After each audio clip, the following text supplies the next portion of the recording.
Okay, so I had a lot to try to cover this morning. We'll see how it goes.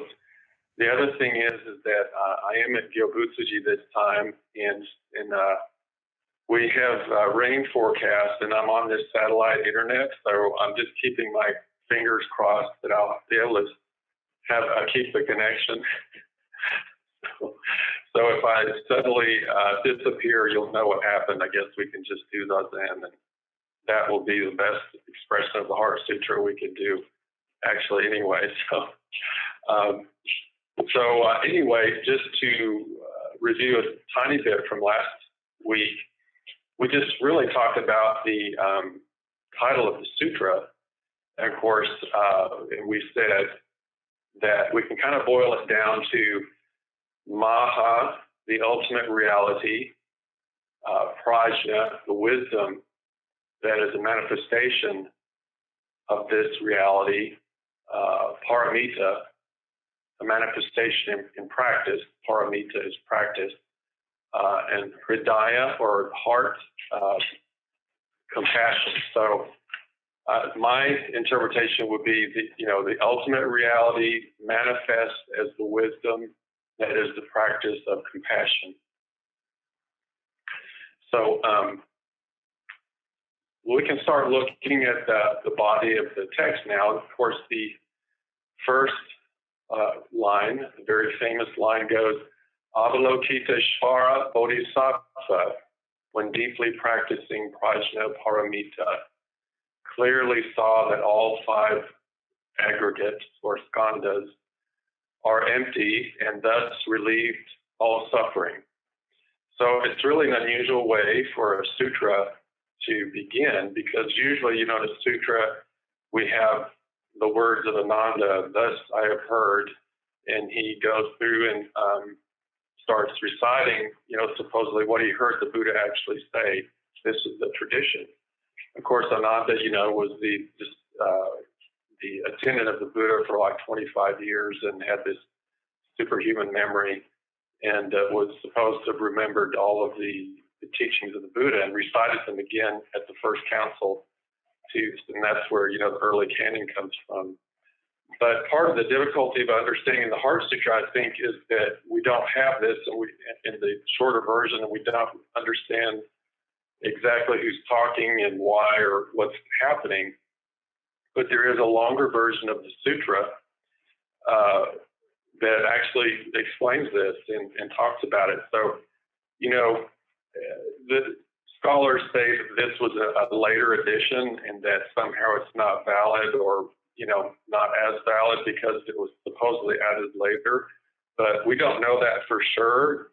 And also, these teachings are beyond, space and time. It's not the point necessarily to have everything pinned down to historical accuracy, although there's room for that viewpoint, of course, but it's not the ultimate point. The late scholar John McCrae had one of his tenets of Zen study was it's not true, therefore it's important. So as as the stories kind of improved, got bigger or deepened over the years, then you see the core story was drawn out and the most important teachings were made explicit. So anyway, let's see if I can screen share this, and this opening to the longer portion of the Heart Sutra, just so folks can follow along.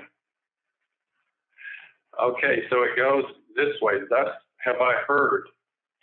Once the Blessed One was dwelling in Rajagriha at Vulture Peak Mountain, together with a great gathering of the Sangha of monks and a great gathering of the Sangha of Bodhisattvas. At that time, the Blessed One entered the samadhi that expresses the Dharma called profound illumination. And at the same time, noble Avalokiteshvara, the Bodhisattva, Mahasattva, while practicing the profound Prajñāpāramita, saw in this way. He saw the five skandhas to be empty of nature.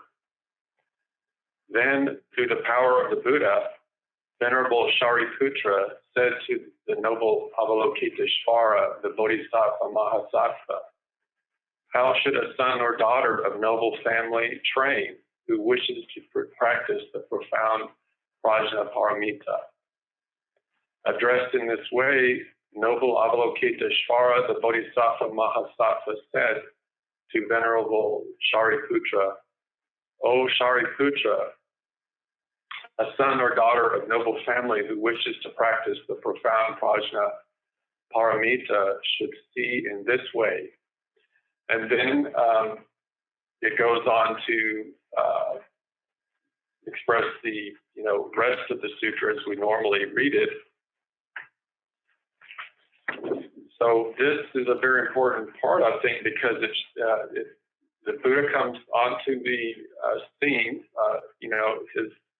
on Vulture Peak, his normal place to preach the Dharma, and he goes into samadhi. He starts sitting zazen. And so this sutra is what's going on in Buddha's zazen. So this is this is our zazen practice, is what's being described in the Heart Sutra in a form of zazen instruction, possibly we could say. So, and that's it's a really profound thing. So we start to understand the meaning of our zazen as an expression of Prajñāpāramita and an expression of Maha, or this ultimate reality, through this sutra. So by the power of the Buddha, it says, other places it says through the Buddha's mind or through the Buddha's, inspiration in some translations. But the Buddha, Shariputra, is speaking, through the Buddha. So it's not actually, Shariputra as much as the teachings coming from the Buddha. But Shariputra, of course, is considered, one of the most important disciples of the Buddha, and sort of known for his scholarly learning and his wisdom. And he's, the legend is that he developed the Abhidharma teaching. So, there's 3 canons in the traditional Buddhist, canon. And, you have the sutras and the Vinaya, which is the monastic rules for practice, and then the Abhidharma, which is the sort of theoretical or foundational teaching supposedly of the Buddha, like this sort of theoretical teachings. But that was developed much later, actually by monks long after the Buddha had passed away. Legend says that he developed it, but actually we know that later it was developed by early schools of Buddhism, and most of these schools had their own Abhidharma or Abhidhamma. So there's not like there's just one particular one. So anyway, the symbolism here I think is pretty profound too, because the Buddha is there sitting in silence as the expression of ultimate reality. But through his compassion, Avalokiteshvara, the Bodhisattva of compassion, preaches this sutra. So it's unusual in that the Prajñāpāramita sutras don't usually have, Avalokiteshvara this way in a pivotal, like in a pivotal or central role.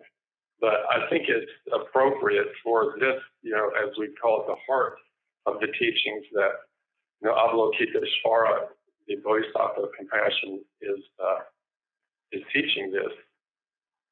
So, Shariputra, as I said, probably represents those early schools of Buddhism, or the kind of Abhidharma,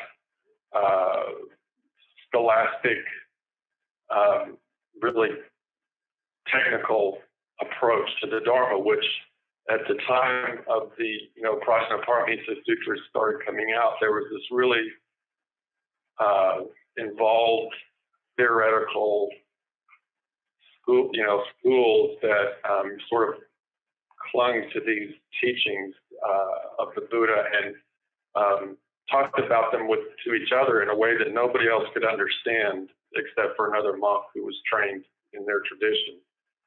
So probably, a lot of what these Mahāprajñāpāramitāhṛdaya Sūtras had to do with were going back to the original teachings of the Buddha, as we said last week. And some people say, well, this was a different movement, like meant to supplant what the Buddha taught. But as we said last week, I think this, we can really kind of see it as a movement to go back to the heart of what the Buddha was teaching, the original teaching, because things had gotten too complicated and too specialized from a certain perspective of certain practitioners. So again, this is our Zazen practice that we're looking at here.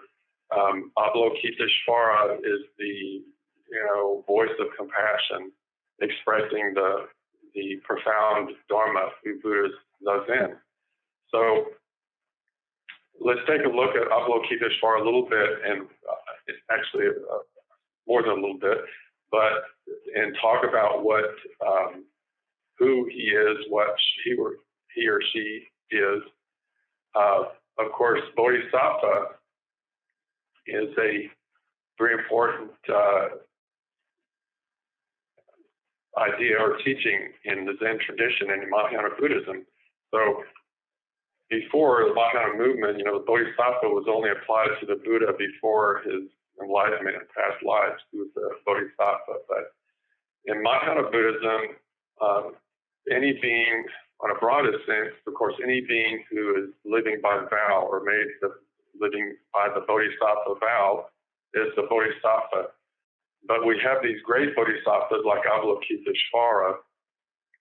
Of course, Bodhi means enlightenment, and Sattva is being, just on its first, just its most literal translation.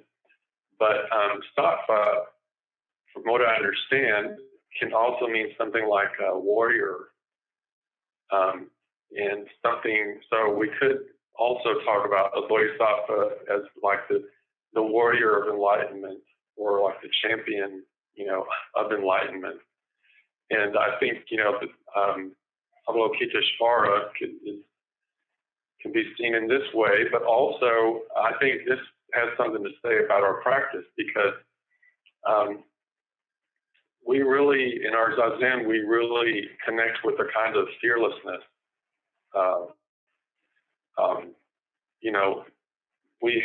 We vow to, in our Zazen, when we sit in the Zazen posture, we allow absolutely everything to come up, and we don't reject any of it.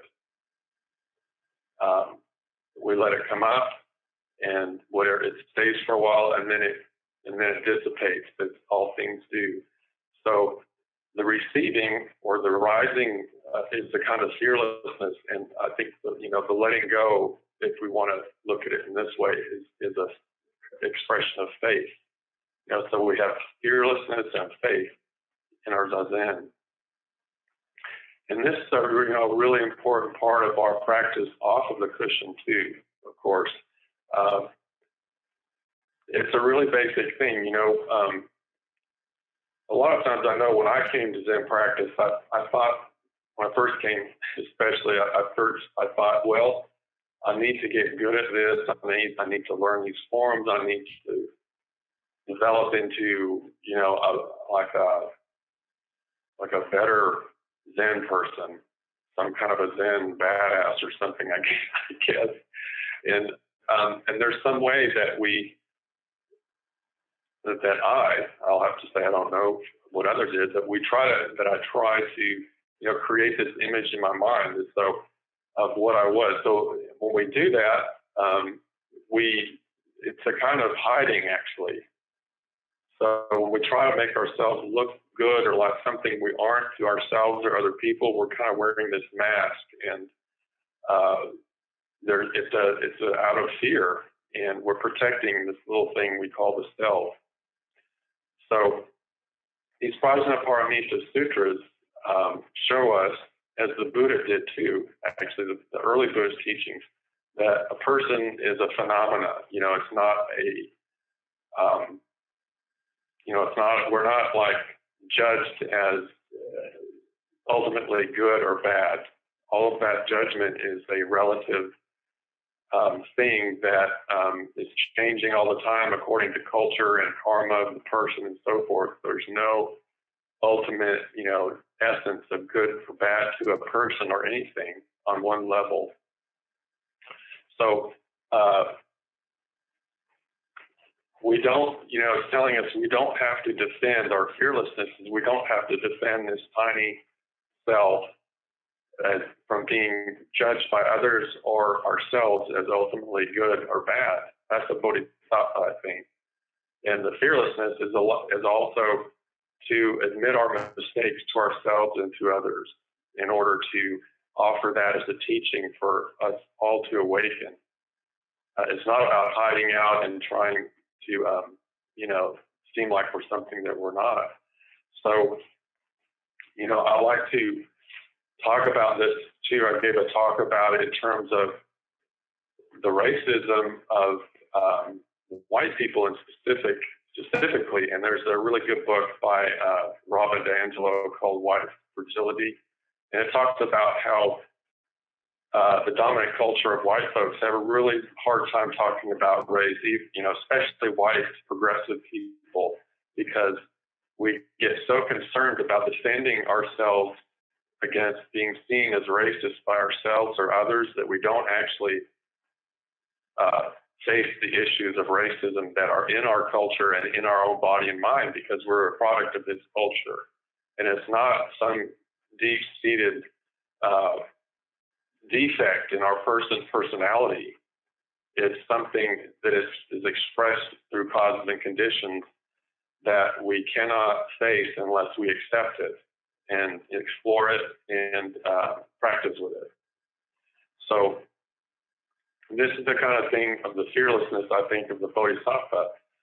So as an example, some time ago, not that long ago, and I've talked about this before, I found myself driving into a predominantly black neighborhood, and was about to get out of the car, and I looked around and saw the black kids and the people out on the street, mingling around, and I was like, oh, is my car okay here? And the first reaction was, when I realized what I was thinking, I was thinking a racist thought. I thought, the first thing was like, wait a minute, you're not thinking that. You're not really thinking that. And I sat there a minute and I said, wait a minute, you are thinking that. And, but also, and so it was painful, but also I realized that this is a product of my culture and my, all the things I've seen on TV and all the things I've been told in my upbringing in Central Texas, as a person raised in the South. And so I could try to practice with that and see, how to deal with it rather than just push it away and say, that's not me. But it's not me right now, at that point, there was an expression of this racist idea, but it doesn't define me, So that is part of the fearlessness, I think, of the Bodhisattva. So anyway, coming back then to what it means to be a Bodhisattva, we take, of course, the 4 Bodhisattva vows. Beings are numberless. Wait a minute. Okay, let me back up before I do that, because I want to get to the really basic stuff, because part of the reason I think we're studying this is that we want to talk about Mahayana Buddhism and the Heart Sutra in the context of Buddhism in general, like early Buddhism too. So just a brief review for everybody, of course. Early Buddhism was the point of practice was to end suffering and escape from this cycle of rebirth called samsara. So according to our karma, we are reborn either literally or psychologically into these realms, other realms of suffering. It might be the hell realm where we feel like we're in hell, or we might be in the hungry ghost realm where we're feeling, greedy, and addiction can be, those of us who've had problems with addiction know that, the craving is, you can be in this hell realm and this hungry ghost realm. So anyway, early Buddhism literally thought that there was the consciousness, part of our consciousness was reborn into these different realms, lifetime after lifetime, in this cycle of suffering called samsara, in these 6 realms. And so the point of practice was to eliminate the ignorance that is the root of all this suffering. So the problem the Buddha taught was the ignorance of people not knowing the nature of self and not knowing the nature of the Four Noble Truths and the Five Skandhas and, right view. And once we practice and wisdom arises, we eliminate the defilements within the human body and mind, and we escape sort of to nirvana.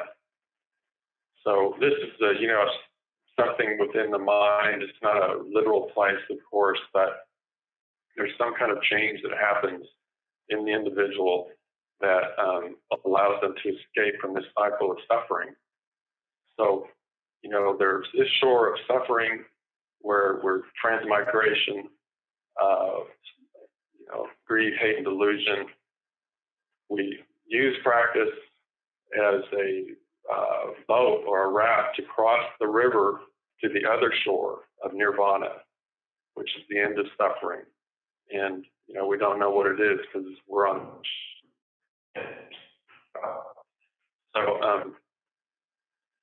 That was early Buddhism and the way that, explicitly was taught.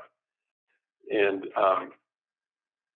Mahayana Buddhism, so we'll talk now about the idea of the bodhisattva in this samsara and nirvana idea. So the bodhisattva lives according to vow. The bodhisattva vows are, of course, beings are numberless. I vow to free them. Delusions are inexhaustible. I vow to end them. Dharma gates are boundless. I vow to enter them. Buddha's way is unsurpassable. I vow to realize it. So that first vow, I always talk about this in terms of the way my teacher teaches it. That first vow, beings are numberless. I vow to free them. So the idea here in Mahayana Buddhism is instead of practicing for ourselves, we're practicing with all beings. Because of these Prajñāpāramitāhṛdaya teachings, that there is no individual practice. There's an individual self on one level, but ultimately there's no individual that practices, and we cannot escape by ourselves. We escape with all beings. Escape is, there's nowhere to go, actually. So my teacher said, this is a really strange vow if you think about it, because it means that everyone, all bodhisattvas are saying, you go first to the other shore. I will practice and ferry you across the river first before going myself to nirvana. And he said, this is a really strange vow, because the more bodhisattvas there are, the more of us who take the bodhisattva vow, the more of us there are standing on this shore saying, you go first.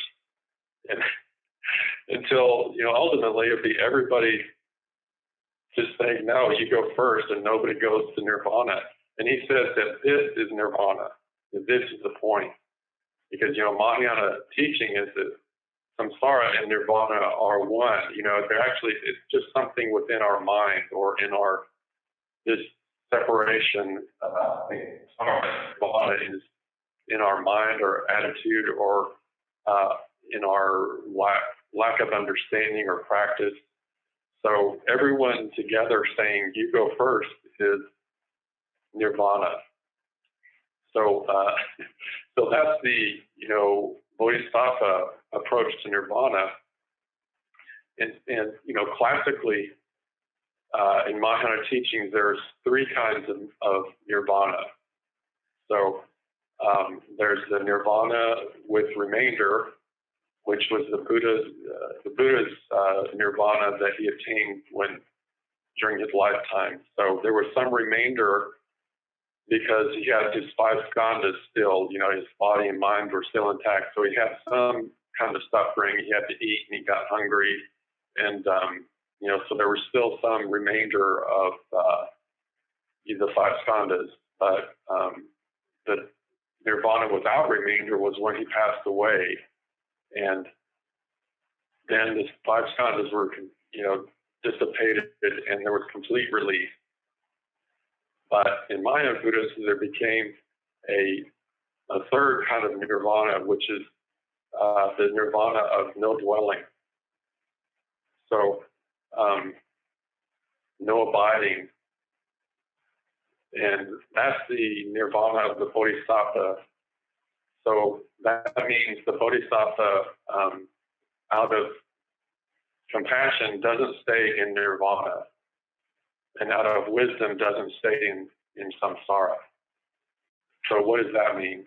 That means, dancing between the two, or the two are actually not separate. But I think that is the nirvana, of Avalokiteshvara Bodhisattva. And the Buddha too, actually, when we go back to the Buddha's teachings and examine his life, this is the way, he practiced. He kept teaching out of compassion. He didn't quit when he attained so-called enlightenment. He taught for 40, 45 years, and up to the time that he passed away, he was still teaching. So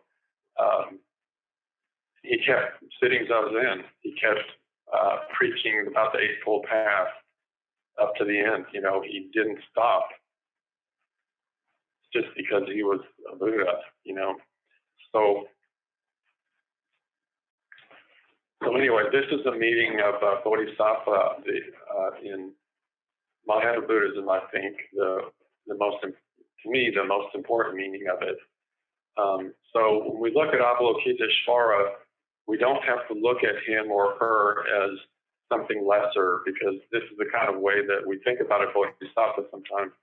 The kind of being who puts off their nirvana because they're, it's out of compassion, but they're not quite, at the ultimate level because they're holding back. And we don't have to really look at it that way with these great bodhisattvas like Avalokiteshvara, because they are the ones who are in this nirvana of no dwelling, of no abiding. They're expressing that nirvana. So anyway, to talk about specifically Avalokiteshvara a little bit more, the word, is an interesting word because it can be translated a couple of different ways. It appears a couple of different ways in the text, if we study it. But in the Heart Sutra, usually in the Chinese, translations, it's like a master. The translation is like the master who looks down, on master of looking down, who looks down, and that word emphasizes the wisdom side of Avalokiteshvara and the Mahāprajñāpāramitāhṛdaya teachings. With a slight difference in interpretation, we get regarder of the sounds or hearer of the cries. This is the translation that you hear in the Lotus Sutra, like the Bodhisattva that hears the cries of the world and alleviates suffering. So anyway, in the Heart Sutra, we emphasize this wisdom part, but it's important to believe that, to understand that this is not a lesser being. One thing that's important about this in this beginning part, where we notice that the Avalokiteshvara is looking down, and that's in his name actually. So this is kind of beyond the realm beyond human thinking. When we have some perspective, when we have this universal perspective, and we're looking down from a height, we can see a broader perspective than just if we're in, the mountains, or if we're in, a house, we can't see the whole house, but Avalokiteshvara Bodhisattva has this perspective that's not embedded in human thinking, that's limited, that limited human thinking. So that's our Zazen too. Our Zazen is the entirety of this Maha. So anyway, it's important to note that if you ever come across a translation of the Heart Sutra that says Avalokiteshvara was saved from all suffering when he saw the five skandhas were empty, that's a mistranslation, because Avalokiteshvara did not need to be saved. So there's a lot of different mythology and history behind Avalokiteshvara that we can find, but at this point, there's a sutra that dates from about this time, a very famous sutra that dates from about the time of the Heart Sutra, called the Karandavya Sutra. And this is an example of, I think, of how this Heart Sutra presents Avalokiteshvara. So in this sutra, Shakyamuni is preaching that about the name, about Avalokiteshvara, and he says that he originally appeared from a shot emanating from the primordial Buddha.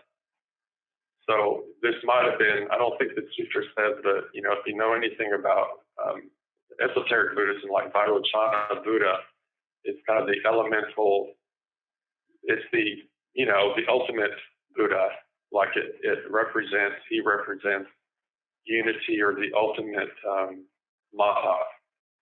And so Shakyamuni says that Avalokiteshvara originally appeared as a light shining out of this primordial Buddha.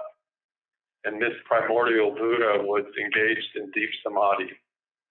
So that primordial Buddha is our Zazen, of course, is Zazen. Not our Zazen, but it is ours, and it's the primordial Buddha Zazen too. So when we do Zazen, we're being done by the primordial Buddha too. But we'll talk about that more later. But so when the Avalokiteshvara was shot out from this Buddha,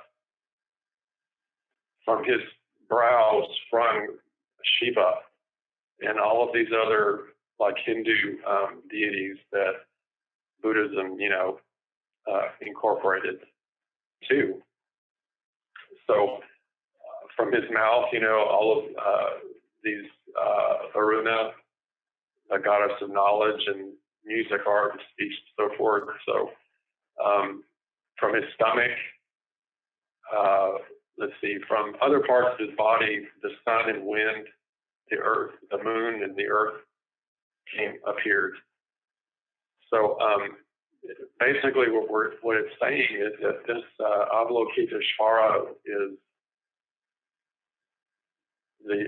our conditioned world, I think, the manifestation of this conditioned world that we experience, the perspective of ultimate reality seen as this, experience that we have. So anyway, I think what it's saying at a basic level is that Avalokiteshvara is life. that's one way we can talk about reality. We can talk about it as Maha, as ultimate unity, or we can talk about it as life, as Indrasnat, total interpenetration of all beings, produced, together, living, and always changing and conditioning each other. So, Avalokiteshvara is the entire body of the universe. It's not some bodhisattva who saw emptiness and was saved, So, we think about Avalokiteshvara. He or she has these 33 different forms that he can appear in. And that means basically that Avalokiteshvara will appear to any being in the form that they need them according to their karma. So when we practice this, in other words, we manifest Avalokiteshvara, or something comes into our life and we suffer and we want to get well. That's Avalokiteshvara. When we stub our toe, or when you get a thorn or a cut, the body sends in white blood cells and starts healing. When we're suffering and we search for the Dharma and we want healing, that's Avalokiteshvara. That's the entire body of the universe. So that's the compassion. That's the compassion.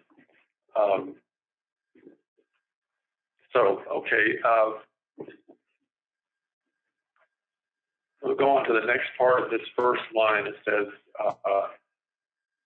Avalokiteshvara, when deeply practicing Prajñāpāramitāhṛdaya. So, as I said last week, this Prajñāpāramitāhṛdaya, this ultimate wisdom, is not something we get into our mind and use as a tool, but it's practice itself. It's our Zazen practice. It's not something we can gain. So again, that's the symbolic, I think, way of saying he was doing Zazen, or he is our Zazen. And as I said before, Vairochana Buddha or Zazen does Zazen. It's not, we're part of this Indrasnat where when we do Zazen, it's completely reflected through the entire net. And the entire net supports us to do, our Zazen. So that's Dogen Zenji expressed it as Jiju Zanmai, the self-receiving and self-employing samadhi, or Sawaki Roshi said it's selfing the self. Or we could say Vairochana Buddha doing Zazen, or doing us, or we do, anything you say is kind of wrong, but that's what this means, I think. So this, and clear seeing then, that Dogen Zenji, said that clear seeing itself is Prajñāpāramitāhṛdaya too. So deeply practicing Prajñāpāramitāhṛdaya, he or she clearly saw. So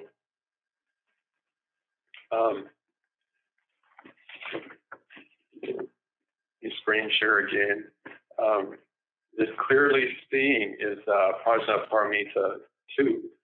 And I like to talk about this. We may not get through the Five Skandhas this time. I'm sorry about that, but I want to talk about those, with some depth, because it's really important, I think. But I think this is an interesting teaching that we first read about in Red Pine's book. My teacher talks about it a lot too. Red Pine's book on the Diamond Sutra, and it's these teaching of the 5 eyes that appear in Prajñāpāramitāhṛdaya Sutras, and also the Nagarjuna's commentary to, so I think this is a good way to talk about, the five eyes. So, it's a good way to talk about clearly seeing. So the five eyes are sort of five different levels of way that a human, that we can see. The first one is the fleshly eye, and that's just our regular way of seeing the world, subject and object. We see something and we think that it's an object in front of us. The divine eye, it was said back in the day, back in ancient times, that the divine eye was the eye that, could see the heavenly realms, like the realm of the devas and probably the other realms too. But Okamura Roshi's, his viewpoint on it, his modern take on it was, I thought, really cool, like it's science, the eye of science. We can see almost from any perspective the entire earth. We can see way out into the universe, into the past. We can see at a subatomic level. This is a kind of a miraculous way that we've developed to see all these different realms, with our divine eye.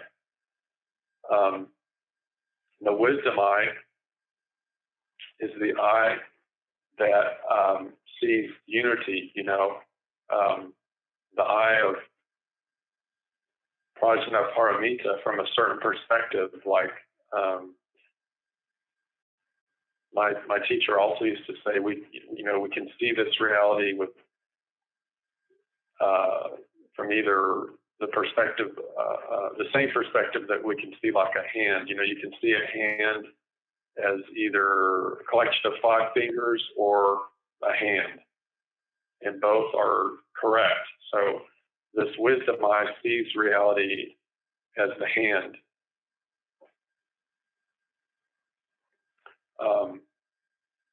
The fleshy eye probably would be seeing the reality as just the five fingers and not knowing that the hand, is there. But the Dharma eye, that's the eye of the Bodhisattva. I think this is Avalokiteshvara's eye. So that's the eye of the Bodhisattva that sees individual beings with the wisdom of unity.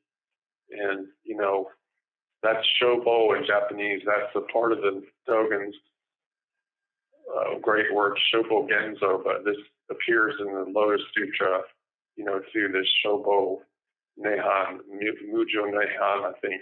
So the true Dharma eye, that means we understand and we see the ultimate wisdom, but in order to help other sentient beings, we see their individuality too. So, as I said last time, there wasn't so long ago when we thought that just not seeing racial differences at all was real non-racism. But actually, we can't make any progress in our society, in our policies, and in our own relationship with other people from other cultures unless we see the difference. We know we're all one race. Race doesn't exist on a biological level, for example, but from another perspective, it does because of this cultural phenomena that we're in, and because of discrimination and also just cultural differences. There, we need to understand the differences in order to make an offering to express this ultimate wisdom.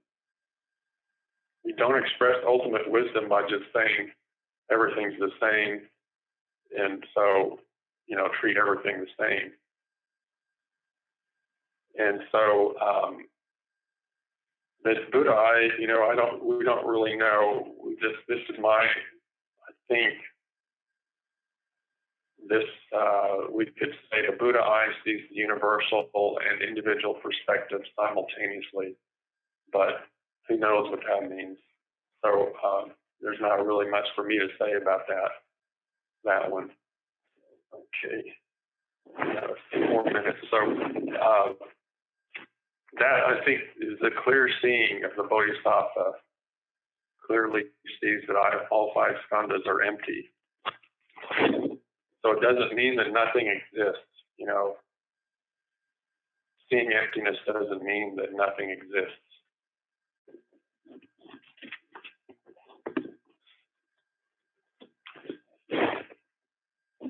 Let's see. So the next part that we wanted to go on to would be the 5 skandhas. So I'm thinking maybe I will just leave that for next week to start fresh on it, rather than going into it for 10 minutes and then having to go back and review next time. And so I apologize for that, because I sent out a email last night saying we would study it today, and then we're not getting it. But I'm actually just relieved that the video held up for this hour, so I'm glad that that worked. But if that's okay with you guys, I'll just start on that part next week, the 5 skandhas, and then we could just talk about anything anyone had to say now, or any questions or comments about this part that we talked about today. So just for the recording part, because I don't know if the chat box gets recorded, but Dennis said he was glad that Shoryu went slowly because his brain would explode, and I have to second that.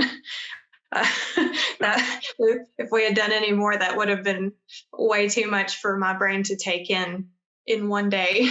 So I also agree. I do want to ask Shoryu, you were going so fast and I was trying to make notes, but you said at one point, Avalokita. So what I wrote down was Avalokiteshvara dash when deeply practicing Prajnaparamita.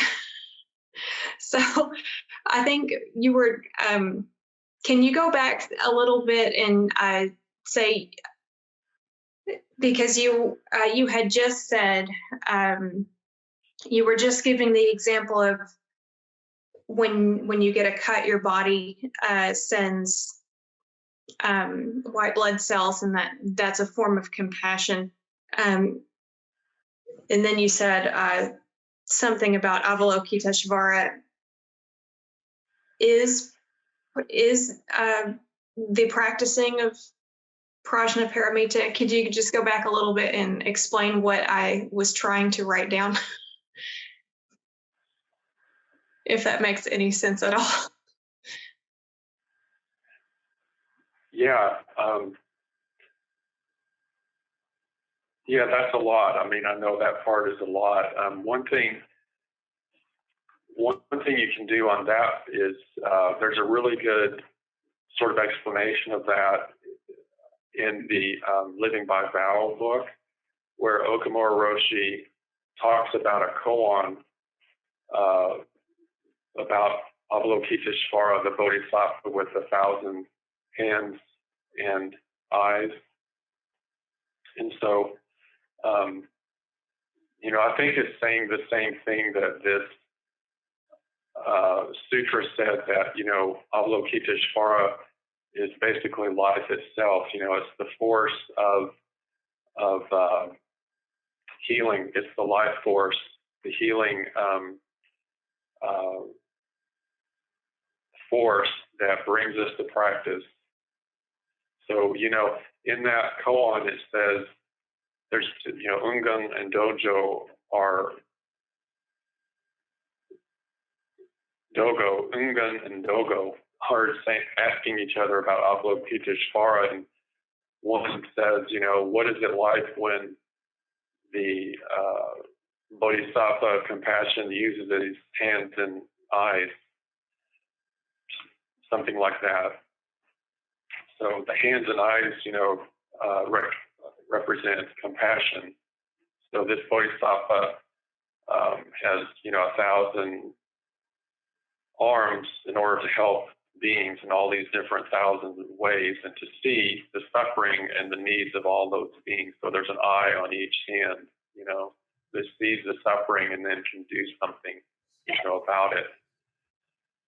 So the answer, Dogo says, it's like a person reaching behind their pillow in the night.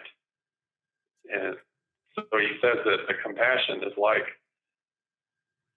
us reaching behind our pillow in sleep and putting our pillow, up and propping our head up in the middle of the night. So it's a really amazing, metaphor that the darkness of night, for example, represents unity, and light usually represents the relative world. But it's like this force of compassion works just the way that we do when we're half asleep. It's not a intellectual thing, or it's not something that you do necessarily with thinking. It's just the life force itself manifesting in our practice. So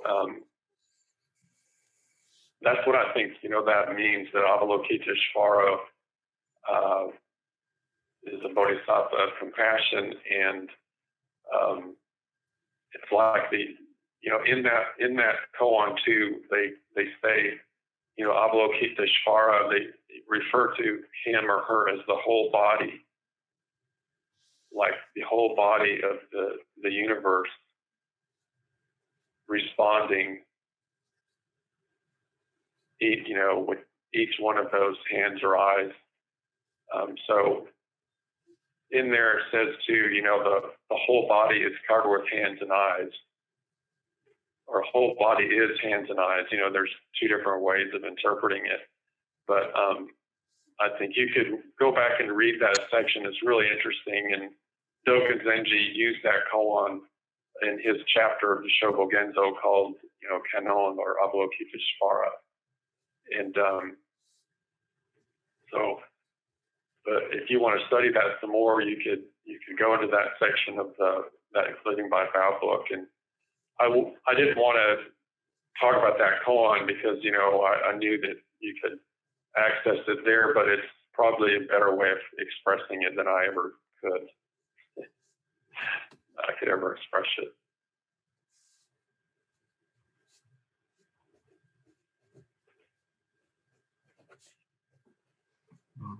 Hi, Shoryu. Mahesh?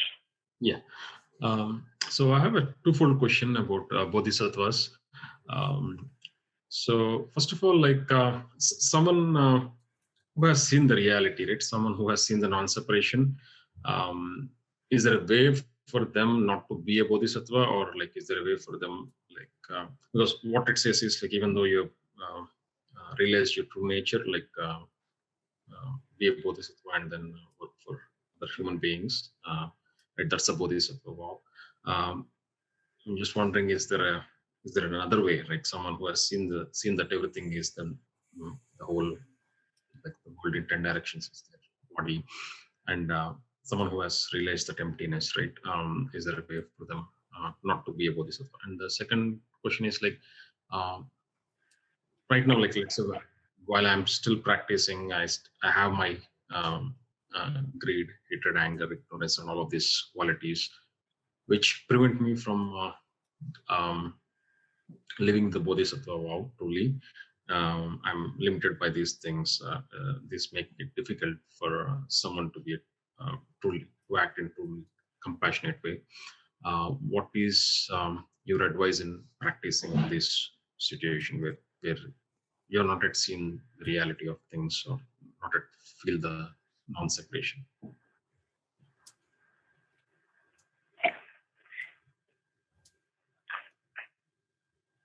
Yeah, those are really good, deep questions.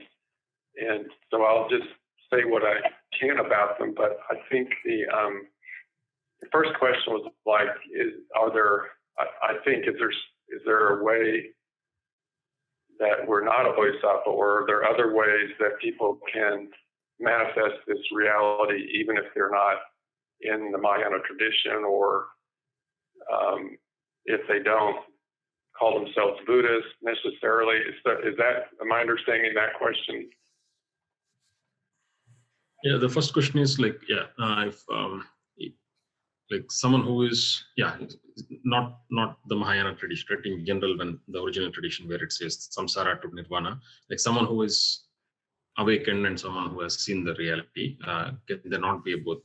Can they not act in a way of helping others? So there's no way for that to happen once they see the reality that everything is one.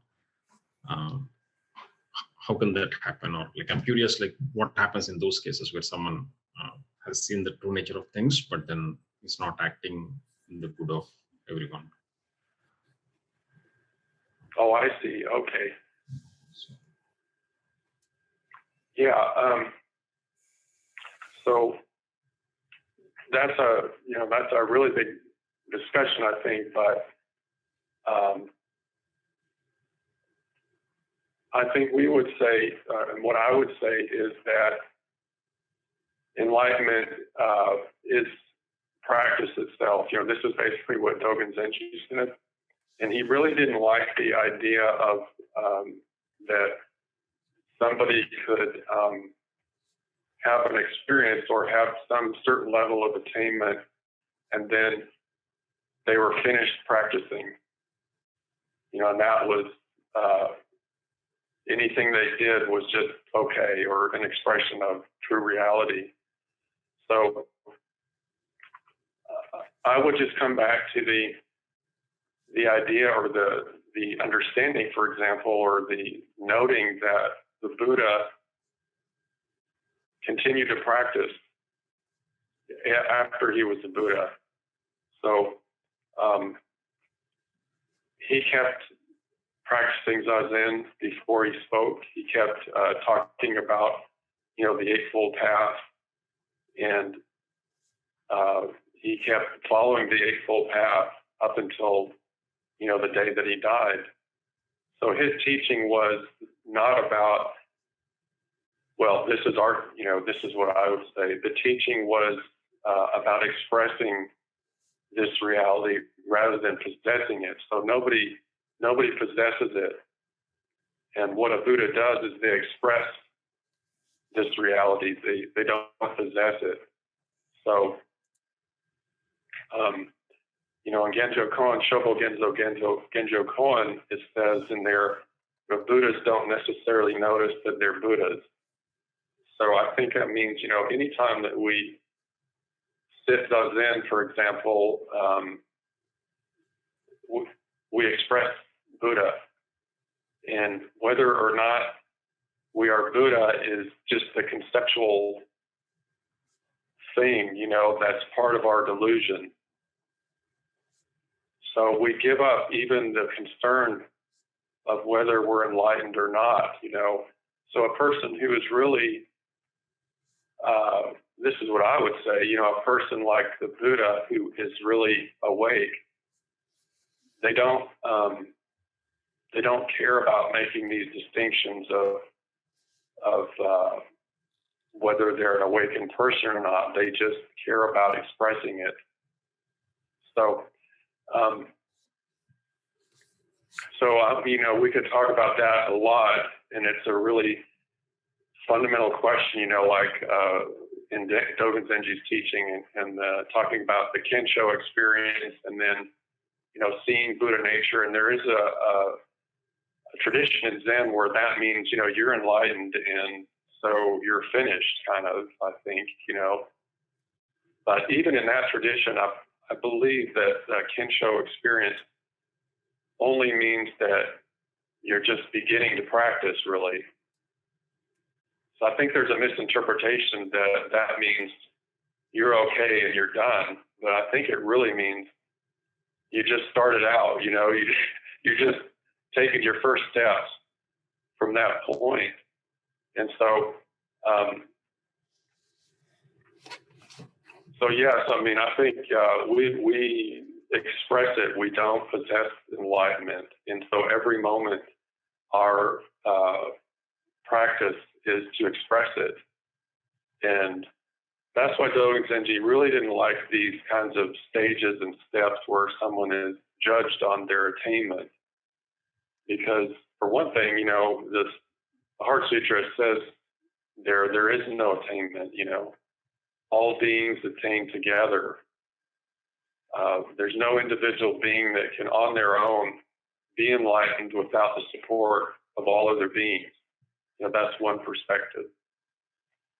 And the other perspective is that we can make mistakes if we don't take responsibility for our practice in the here and now.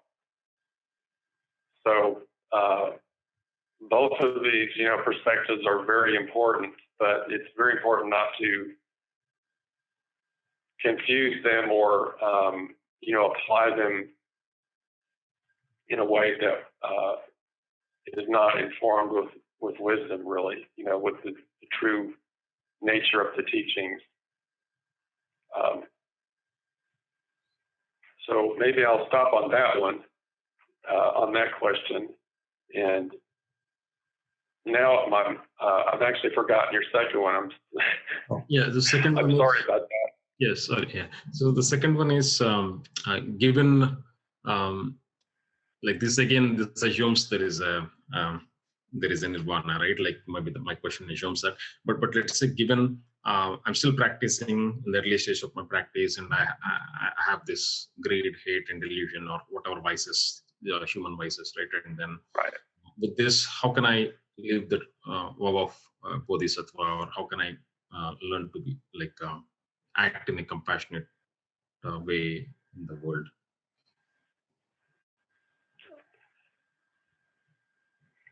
Yeah, okay, that's great. That it's actually something I think that the Heart Sutra is pointing to, you know, that's really what it's about. So it's saying that our greed, hatred, and delusion is not something that we need to rid ourselves of, but it's something that because those things are also an expression of emptiness from a certain perspective. You know, the ultimate truth of Maha or Prajñāpāramita or oneness or Indra's net, that greed, hatred, and delusion arises from that Prajñāpāramita itself from a certain, you know, perspective. So the practice part comes in practicing with those things. So when we practice with our greed, when it comes up, that is the fearlessness and the faith to let go, and also let it somehow inform us. You know, we use that rather than pushing it away. We somehow receive it fearlessly and practice with it and use that. So that's our life energy, actually. And we'll talk about this more, I think, in this sutra. But you know, Dogen Zenji, in his commentary on the Heart Sutra, he said, greed, hatred, and delusion are Prajñāpāramita. I mean, he didn't say it exactly in those terms, but he talked about the 18 elements, which, you know, the Buddha taught as the sort of source of greed, hatred, and delusion. He said greed, hatred, and delusion arise because of the subject-object relationship, you know, and we cut reality in two, and the greed, hatred, and delusion arise. And, you know, contact is another word, you know, greed, hatred, and delusion arise because of the contact. But Dogen Zenji said that those 18 elements are instances of Prajñāpāramita. And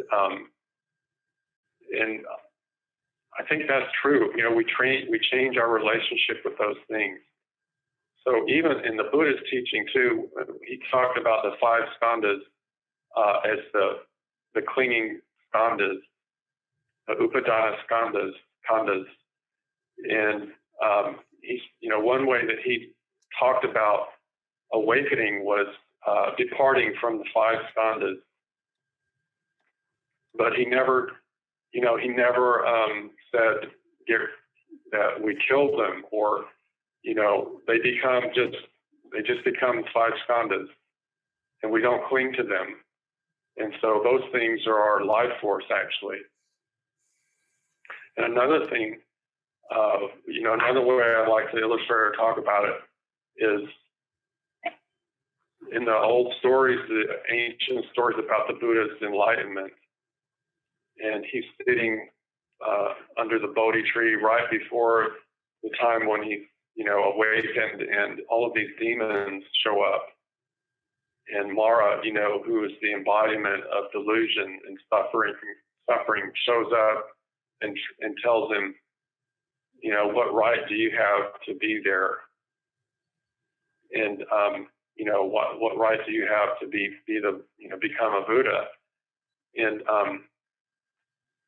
he, you know, he reaches down and he touches the earth, and he said, you know, the earth is my witness, because Mara says, you know, who is your witness for this? Who's going to back you up in this endeavor?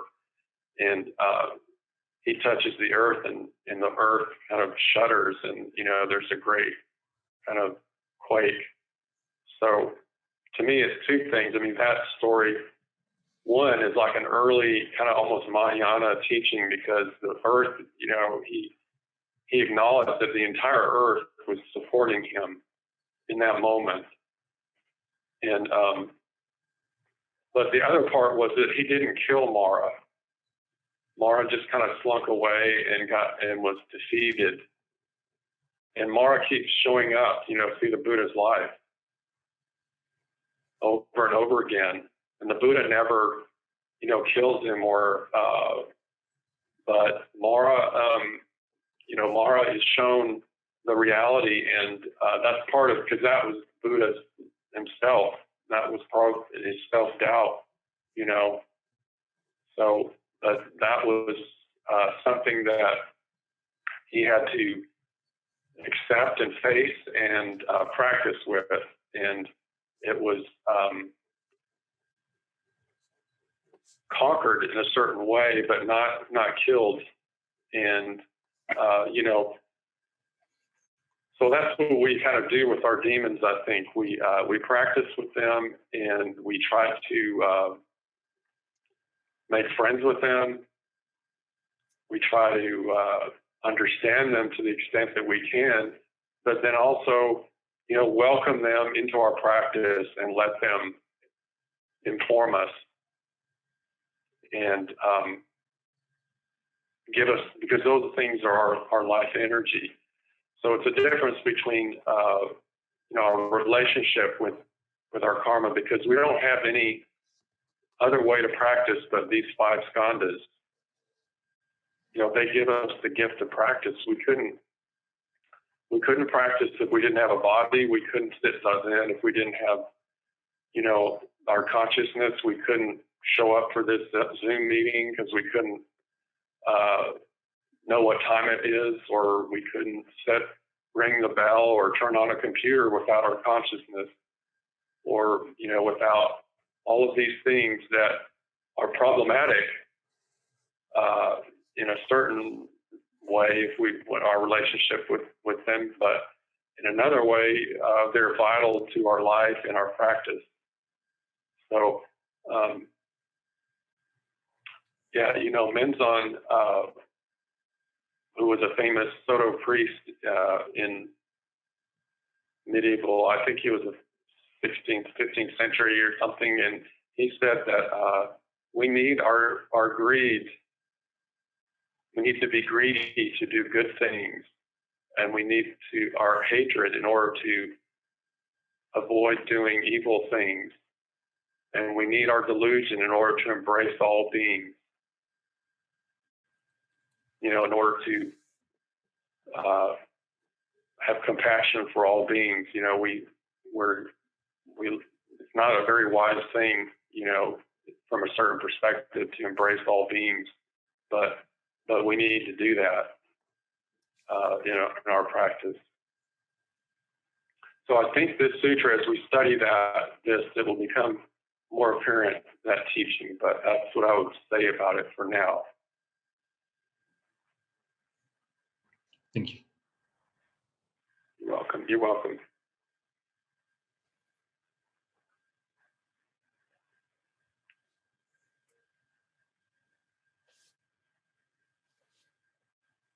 Did you have something to say, Dennis? Or can you hear me? Yeah, we can hear you now. Okay. Well, I've got two things. First is that I upgraded my Zoom account, and it turns out there are now not just the system preference menu in my laptop, but also a Zoom account system preference menu in on mute and unmute. And there's a little caret next to mute, which will bring up a menu, and your two preferences have to match or they don't work. So there's that little piece of learning for whatever it's worth. I really appreciated what you had to say, that enlightenment is practice itself. It's something you do. It's not something you attain. That's my phraseology. And I'll share this because it's about delusion too. I started out in the quantum school, which was founded in America by Korean Zen master Seung-san Daesanim. And that was the school I knew until I started with Soto a couple of years ago, and learned a lot and greatly appreciated it. It's quite a different style. But I found out in the course of researching, I can't remember what I was researching for. Oh, I remember now, but it doesn't matter. That Zen master Seung-san, while supposedly celibate, had engaged in sexual liaisons with numerous of his students in the United States. And to say that was a shock. Now this is this enlightened being that's really still quite revered in Korea and to a certain extent here. To say that was a shock is an understatement. And it turns out that the Zen teachers that I was studying with in Korea when I was working there, they knew. And they never told anybody. At least they never told us, I was a mere schmear beginner. And so I came away, a couple of things, in reading about what he had to say about it. What he had to say about it was pretty much exactly the same as any sexually abusive clergy person has to say about sexually abuse. It's not physical, it's all religious, it's to help the other person, and that's all bullshit. And so he was not free from delusion. And so where that fits with his enlightenment, I don't know. But it took a while getting over that. And it took a while separating out what can I use from these people that's of value, despite their weaknesses and despite their delusions and lies, and what do I have to throw away? And I got to tell you, I'm still working on that one, but I really appreciate your saying that enlightenment is practice. It's not, because in that school, it is something you attain and you attain in transmissional and so forth and so on. So thank you for that. It helps. Well, thank you for that, Dennis. I'm so sorry to hear that you had that bad experience, and I've heard of that, experience too many times, repeated too many times. So I think it points to one of the difficulties and the problems that can arise if we start to revere people as the point of practice rather than, the practice itself. So anywhere we get stuck or we overemphasize, we have a problem. So you know, the other side of it is too, like I've heard people say, well, and some quite well-known teachers say, well, Soto Zen doesn't believe in enlightenment.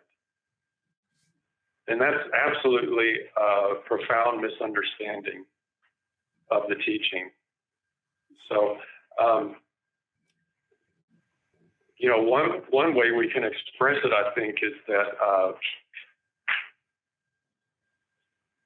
to become someone who's actually free from these kinds of delusions and is expressing 100% of the time perfection. How long would that take? I mean, how long would any of us take to get to that point? Probably many lifetimes, you know, many kalpas. So Dogen Zenji never said that there's not progress in practice, because absolutely we have to study our karma and we see, you know, where we need to work on ourselves and where we need to improve our understanding and our compassion, where our habit patterns are, you know, whether it be anger or lasciviousness or, you know, whatever it might be in that way, we absolutely take some steps to make improvement. But if we're deeply fearless and honest with ourselves, we always see there's some more work to do, I think. But the part of it that's beautiful in Dogen Zenji's teaching is that in any particular moment, when we're 100% practicing, we can express enlightenment. The entire, you know, earth and sky turns into enlightenment. We don't necessarily know that, or we don't, you know, it's not the point. We don't have to know that or care about that. But when the heart really starts opening, that's what we endeavor to do. You know, the compassion says we want to express this together with all beings rather than possess this for myself in order to be great and have people follow me and never make another mistake. So it's an important point. So we do make progress and we walk towards Buddha. You know, we walk towards being the best that we can. But on that path, we inevitably see our limitations and work on those. And in the process of working with those, we can express enlightenment. So that's the idea, that any stage of the path we can express complete enlightenment. You know, the first day of practice, or the master who's been practicing 70 years or 50 years, you know, their zazen is exactly the same. And that's our, you know, kind of faith and understanding. And so yeah, to me, like, if you just want to ask me personally, is there somebody who exists in this world who can never make a mistake? I seriously doubt it. I've never seen one, and I doubt I ever will. But I'm also not the judge of whether someone's enlightened or not. You know, that's not. Only enlightened people can say that, or, you know, someone. I just feel like it's not relevant to tell you the truth as far as what we need to be concerned with. We need to be concerned with every moment expressing Prajñāpāramitāhṛdaya.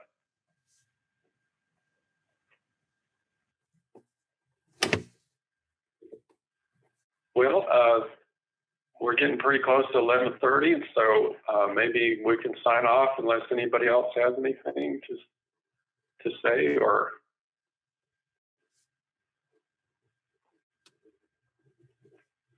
I'd just like to thank everybody for participating. And one thing I wanted to mention too is that I probably won't be on video during Zazen, because when we sit in the morning, you know, the data here is limited, and I save a little data by not showing my video.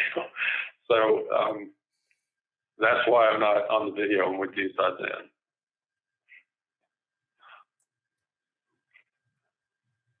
But with that, I just appreciate everyone coming. I've enjoyed it a lot, and I hope to see you next week. And thank you again.